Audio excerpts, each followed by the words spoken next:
Нариман Мазинов родился в 1928 году в деревне Дерекой.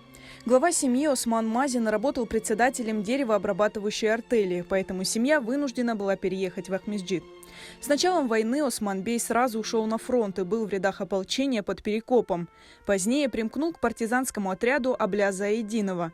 Подпольной деятельностью вместе с матерью стал заниматься и 13-летний Нариман Бей.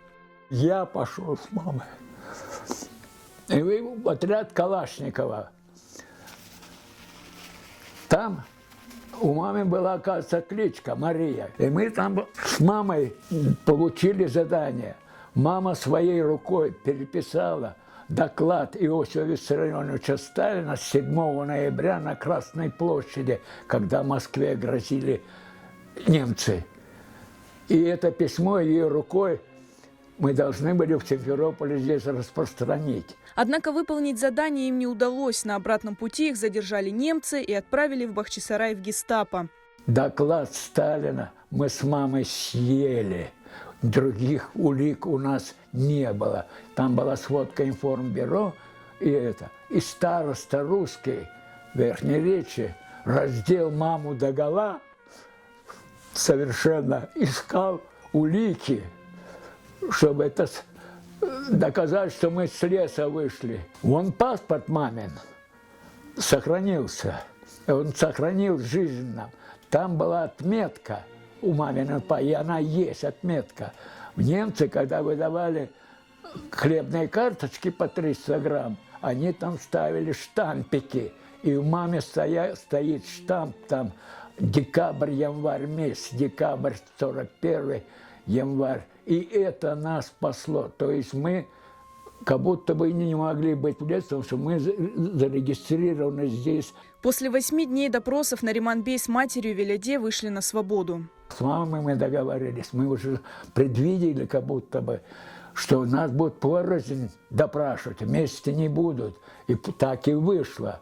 И когда нас выпустили, переводчик стоял на крыльце, я не знаю, он русский или кто, и маме сказал: «Молодец ваш сын». И так мы вышли оттуда. И когда вернулись в Симферополь, вот дядя Исмаила взяли вот документ. Соседи русские донесли. В 1942 году немцы расстреляли дядю Исмаила, а Нариман Бей отправился к родным в Дерекой. В те голодные военные годы местные жители вынуждены были отправляться в степные районы Крыма на поиски продуктов. В один из таких походов Нариман Бей узнал о смерти отца. И я с ними пошел в Озимбаш через Ряйлу пешком. Прошел туда. У меня там в Озимбаше тетя, родная сестра отца Фатма. Я к ней зашел. Я не собирался ничего менять. Мне нечего было там менять. И это я так пошел. И Фатма сказала: «Ты никуда не выходи из моего дома». А что случилось? А здесь лежит в Озимбаше человек, на твоего отца похожий. И староста запретил его хоронить, чтобы распознать, кто придет туда к нему. Она спросила у меня: а в чем он был одет?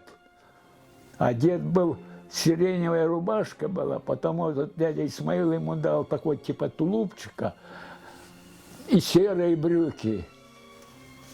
И когда я сказал, она говорит: да, это он. Новая беда пришла в семью Мазиновых, откуда не ждали.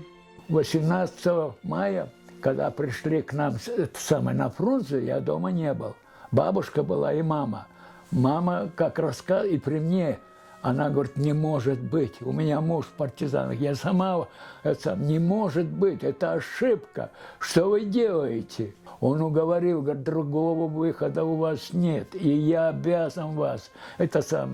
Она говорит: у меня сын есть. И он из Фрунзе улицы с мамой вместе пришли туда, на Пушкинскую. Он сопровождал ее. И меня забрали, и офицер этот, который там у нее оставался, приставал к тете Зейнеп, он сказал: ты ничего не бери, это все мое. Вот, у меня документы на ваше все имущество и на вашу квартиру. Во время депортации семью Мазиновых выслали в Узбекистан, в Андижанскую область. Дедушку же отправили на Урал. Связь с ним оборвалась навсегда. Первые годы ссылки до сих пор в памяти Нариманбея. Бабушка сказала, я буду ползать по земле, собирать сухую траву и кипятить воду. Не смейте пить воду, царыка. Я буду кипятить. Не вздумайте, иначе мы пропадем. Это нас спасло. Мы болели малярией. И мама болела малярией, и я. Но вот таких других болезней не было у нас. Чтобы помочь сыну устроиться на работу, Велиде Ханым при регистрации изменила его имя и отчество. Когда я метрики стал оформлять, пошли в ЗАГС, врачебную справку, а потом в ЗАГС пошли, там две узбечки сидели. Они говорят, вы грамотно, грамотно, пишите сами метрики. Вот вам бланк, вот журнал регистрации. И мама написала мне, Мазинов Николай Осипович. Не Нариман Османович, а Николай Осипович. И я минул вот эту вот регистрацию в комендатуре. Минул, ушел пешком в Андижан 40 километров с Чернобада. Ушел и устроился там в Андижане. В это время работал Воронежский авиационный завод 154-й имени Сталина. И я устроился туда на работу. Почему? 700 грамм хлеба – раз. Теперь горячее питание – 2. Третье – общежитие. И я там уже и специальность. Окончив 7 классов, Нариман Мазинов поступил в Чарджоу, в речной техникум. Но вскоре руководству учебного заведения стали известны факты о поддельном имени и отчестве. Нариманбея арестовали. Ему пришлось вернуться в Андижан, восстановить документы и встать на учет, как и все переселенцы. Однако, несмотря на все трудности и испытания, Нариман Мазинов смог получить образование. Вызывай, директор, мне. Ты почему не сказал нам, что твой отец погиб в партизанах? Мы тебе обязаны платить стипендию. А я говорю, а кто у меня спрашивал об этом? Никто ведь не спрашивал. И мне стали платить стипендию. И плюс ты нам нужен как электрик. Так что я получал и стипендию, и зарплату. И так я кончил эту самую учебу. 36 лет Нариман Мазинов проработал на гидролизном заводе в Андижане. В 1953 году он женился, стал отцом 2 детей. Мама Нариманбея так и не дождалась встречи с родиной и умерла на чужбине. Ее мечту вернуться в Крым осуществил сын. Крым – это моя родина. Хорошо ли будет, плохо будет. Я здесь, в Узбекистане, 50 лет прожил. Это была моя ссылка. И поэтому я уезжаю. Уже будучи в Крыму, Нариманбей начал собирать документы, обращался к чиновникам, пытаясь доказать, что его отец Усман Мазин был партизаном. Просил перезахоронить останки. Недавно ему удалось добиться установки памятника в Узенбаше, на том месте, где трагически погиб отец. Нам все сообщали, когда советские войска пришли. Пропал без вести, пропал без вести. Документы давали такие, пропал без вести. Но здесь было одно «но». Вот это вот дядя Усин, вон он, фотография его, он на Мелитополе жил. Он попал на прием к Северскому, когда был освобожден Крым от немцев. Он-то знал, он озимбашский, дядя Усин, но он жил в Мелитополе.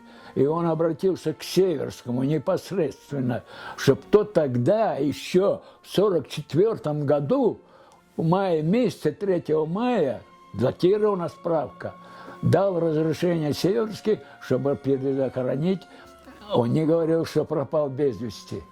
А он говорит, да, погиб, и я разрешаю его перезахоронить в Озимбаше. И потом ездили туда, вот с сыновьями я ездил, найти могилу не смог. И говорю, ну, прошло столько лет, и не разрешали перезахоронить власти крымские. Это только в 1992 году разрешили символически сделать перезахоронение. Увековечил память отца партизана Нариманбей на свои средства. Для него это символ памяти и справедливости.